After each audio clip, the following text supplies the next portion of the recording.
Hi, this is Michael Swartz. I'm going to show you how to make a bird feather in this tutorial. Let's make a 1K document, so it's 1024, 1024, RGB color mode, 8-bit. Let's use transparent pixels. Click OK.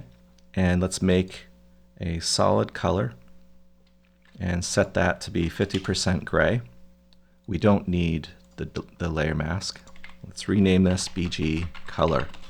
Let's add a few guides for some precision.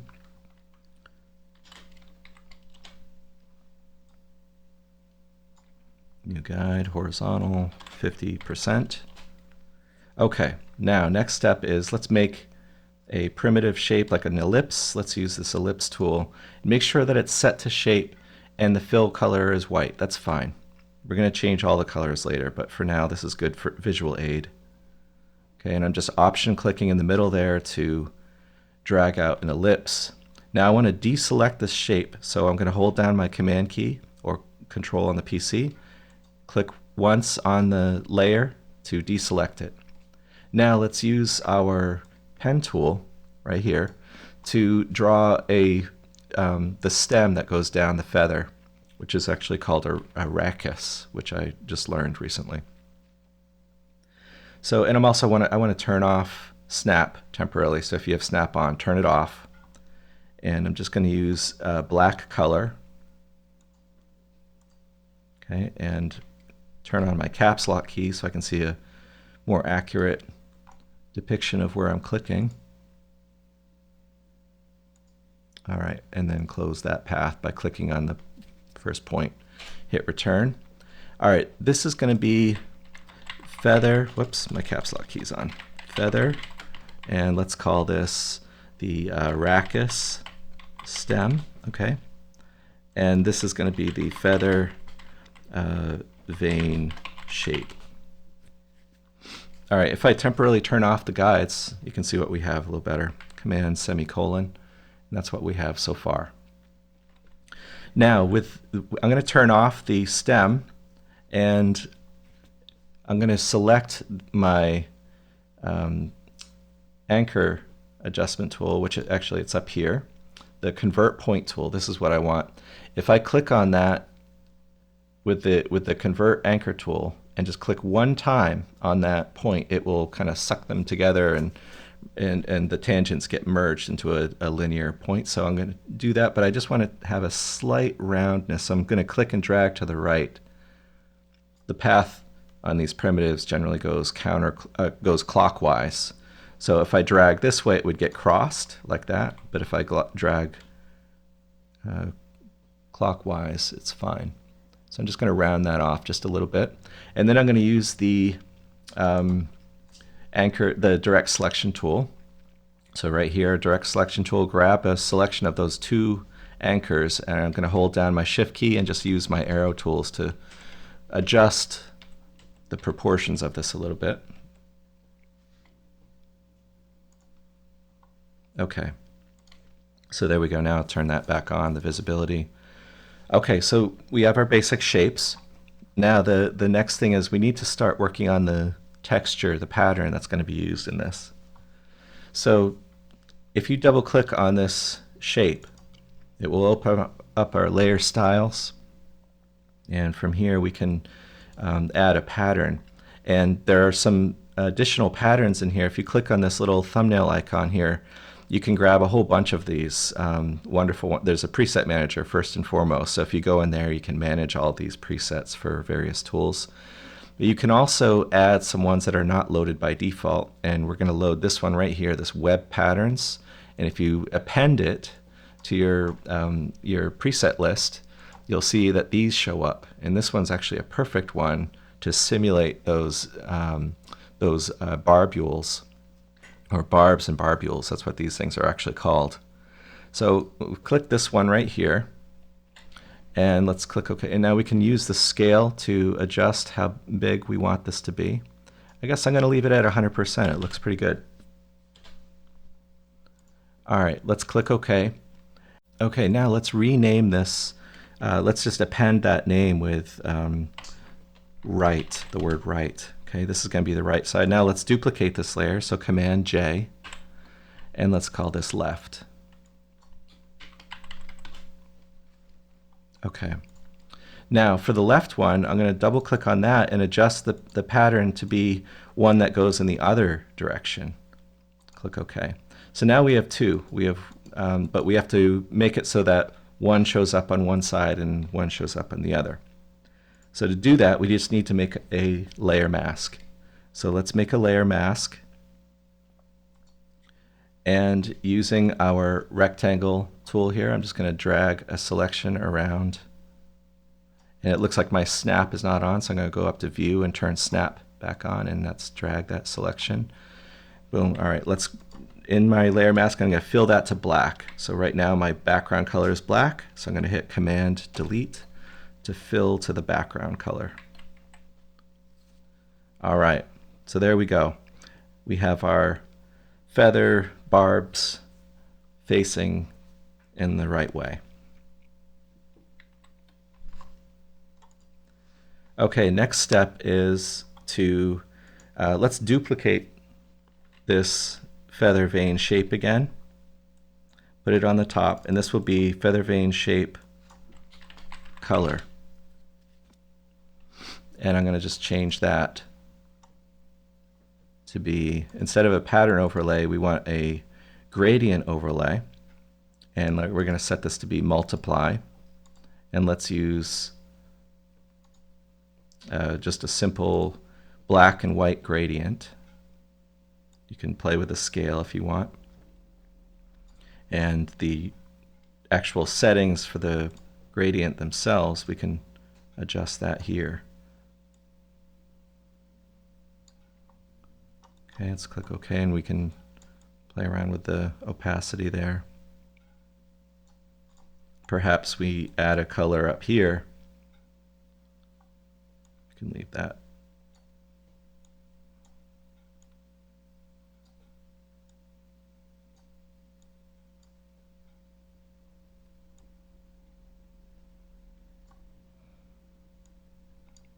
I'm just blending the top and bottoms.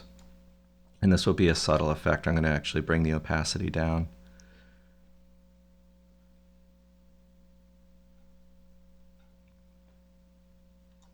Okay.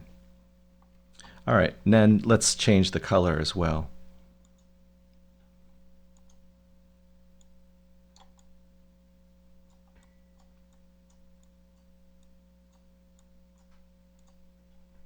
Okay, and let's use a overlay or a multiply.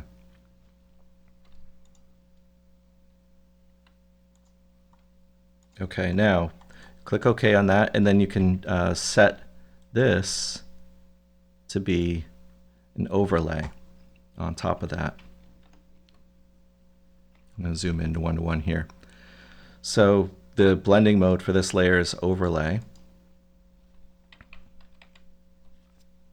Now for the rachis, or the stem there that goes down the middle, I'm going to turn off my guides now temporarily, Command semicolon, and let's double click on that, and let's make the gradient overlay one that will help define the shape on either side. So I'm going to use a, let's see, one of these, just a black and white to start, I guess.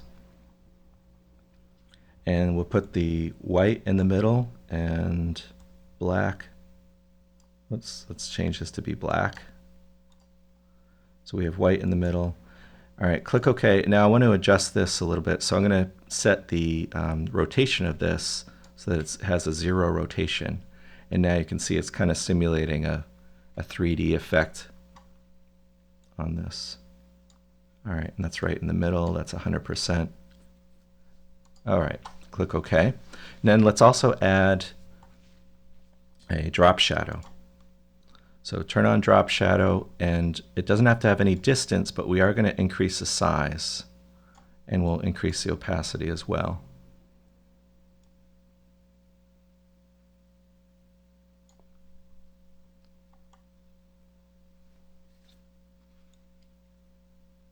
And the spread to get a darker shadow closer to the edge.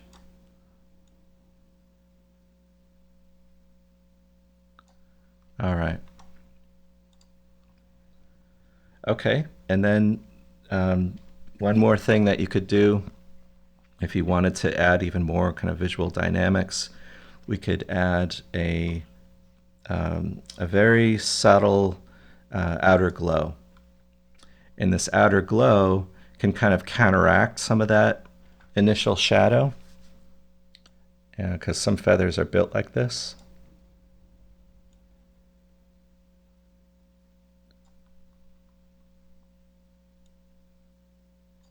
And I'm going to set this to a linear dodge add,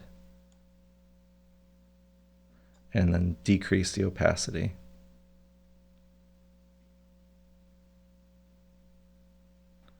Maybe it needs to be a different color.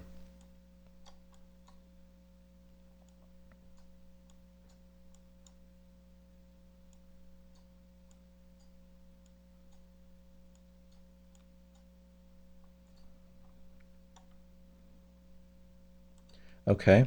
Now I'm also going to go back to that shape color one and into the layer styles here. I want to experiment with an inner glow. So I'm going to use this inner glow option, and let's increase the size.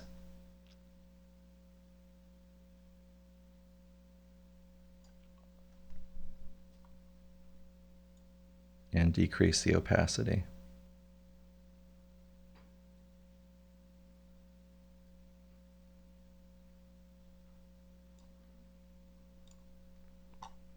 Okay.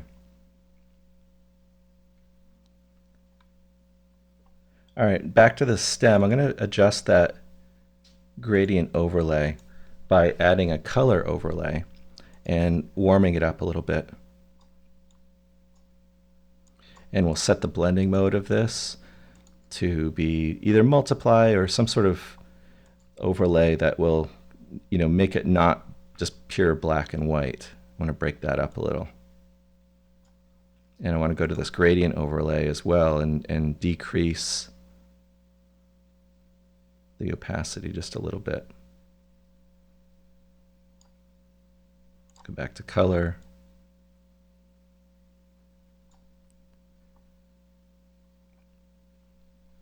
All right. Okay, let's click OK on that. Now let's go back to the those barbs. Depending on the scale of your feathers, like how you need them to be, you may find that these are too widely spaced apart. So I'm going to modify mine just so you can see how you can do that. So in that pattern overlay, and I'm going to essentially use the same setting on both. Double click on that. And let's just decrease the scale. I think 80. 80 is pretty good. And let's do the same on this one.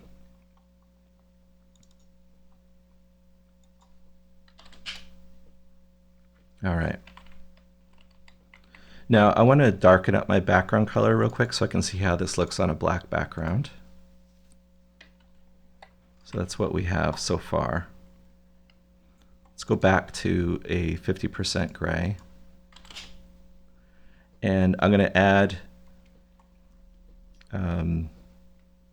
some more detail to this. Let's add some sort of breaking points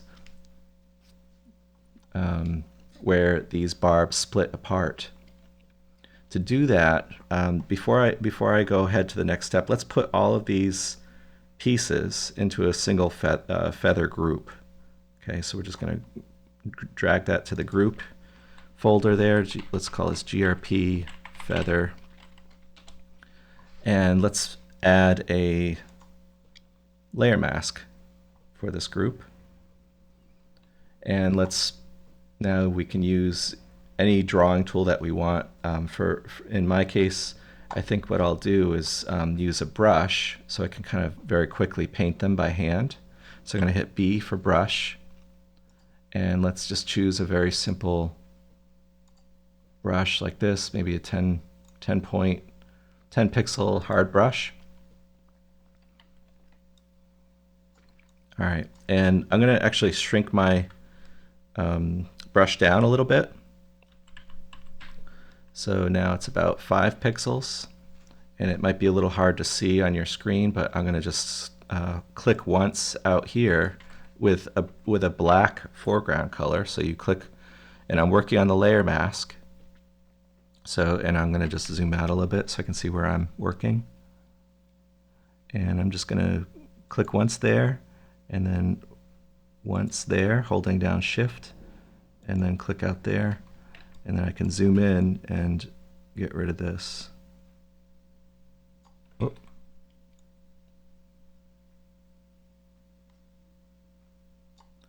All right, now this part right here is a little rounded. So, you know, I'm actually going to use my lasso tool. So L, and then I'll just click and make that a little sharper, pointier. Option delete to fill to the background color. All right, so that's what we just created, and I'm going to do that a couple more times. So, and I think the lasso tool works better. So I'm going to hit my caps lock key and just drag a couple more shapes here. Option delete to fill to the foreground color. All right, let's do that on the other side.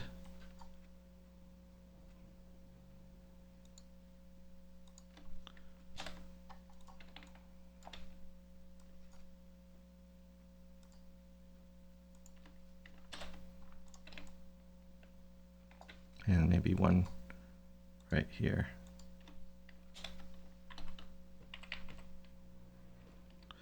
And let's put one up here as well.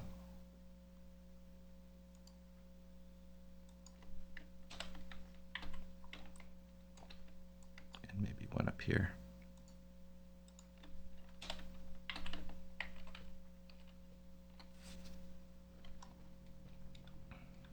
Perhaps this first one that I made, I'm going to make it a little bigger actually.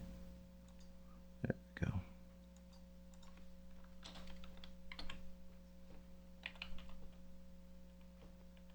Okay. So there we have a basic feather, and it's ready to be painted with designs and so on. But before we do that, it's important to convert this to a smart object. The reason being is this. Watch this. If I rotate my feather, all sorts of things go wrong. And that's because of the way that layer styles work. And the layer styles have things like gradients and those patterns, and they are not anchored to my transform that I'm doing to the overall group. So, but the quick fix for that is just to right click on this and make it a smart object. Smart objects are great because you make a smart object and you can duplicate it multiple times, and then all you have to do to change all of them is edit one of them. So it's kind of like a symbol in Flash, if you're familiar with Flash. That's how Flash works. All right, so now that this is a smart object, I can rotate it and not worry about the gradients and orientation of the pattern overlays and all that. And if I need to work on it, you double click on it, and inside of this is where you make your adjustments and changes. And then when you're done, you hit Command S to save it, and then you can close it and go back to your main document. So it's a really nice thing. These smart objects are amazing. Now I'm going to add a drop shadow to this, and just maybe put that at a slight angle like that. Click and drag to reposition the drop shadow, and I'm going to leave this global light checked on because that'll allow me to change all kinds of feathers all at once and utilize a similar lighting system for other smart objects and so on. So let's leave that checked on. Drop shadow, let's maybe increase the distance just a little bit, I guess 45, and then the spread I'm going to leave at 0, but the size, let's soften that a little bit.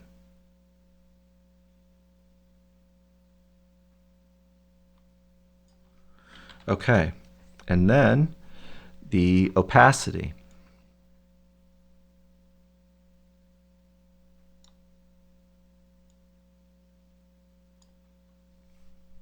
All right, there we go. Okay, so we have this basic feather. Let's see how how it works in a scene. I'm going to open up an eye design that I did.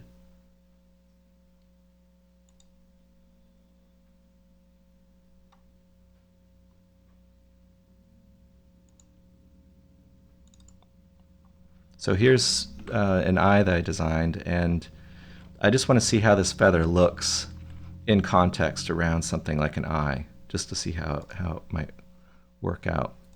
All right, so I'm going to just drag that over to the side temporarily, and I'm going to drag that into this document. And it's a smart object, so I can scale it.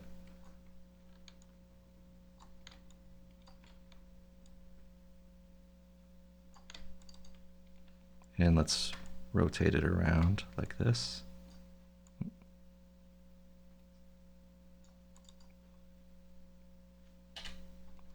Okay. So I'm going to duplicate this a few times and rotate as I go.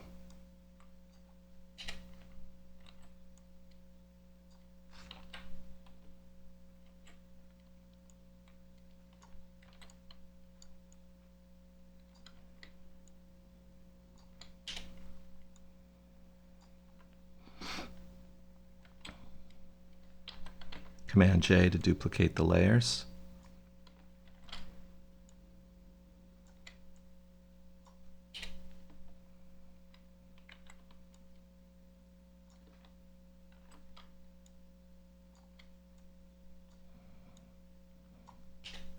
Okay, let's just zoom out and see how that's looking. So I may have to adjust the shadow on that. It seems like it might be a little too large for this scene. So I'm going to just work on one of them. Let's say this one in the middle, because it's in between all of them. Let's do this drop shadow. Let's change the distance. Okay, so I like that a little better, and maybe a little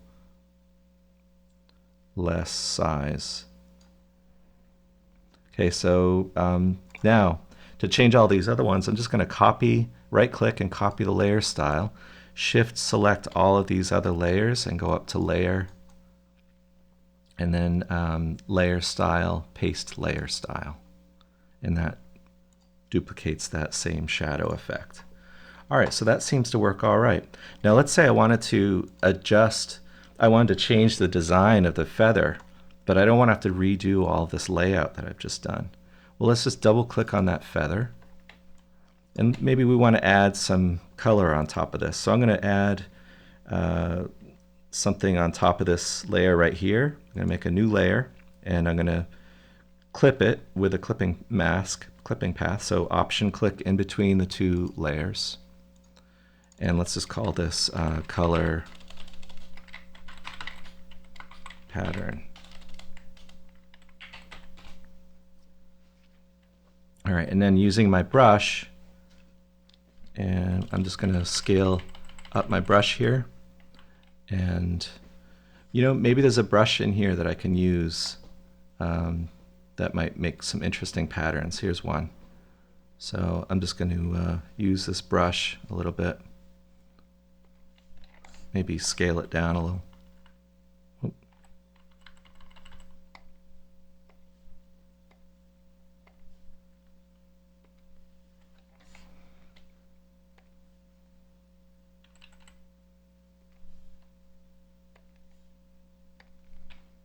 All right. So that could be a pattern, let's say, for your feather. And I want to change the color of that, so I'm going to double click on it and do a color overlay. And maybe it's a kind of a red, a warm reddish, maybe orange color.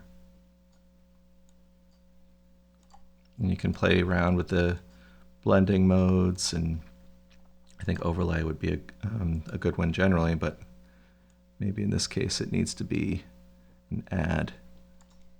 Okay, so there you go.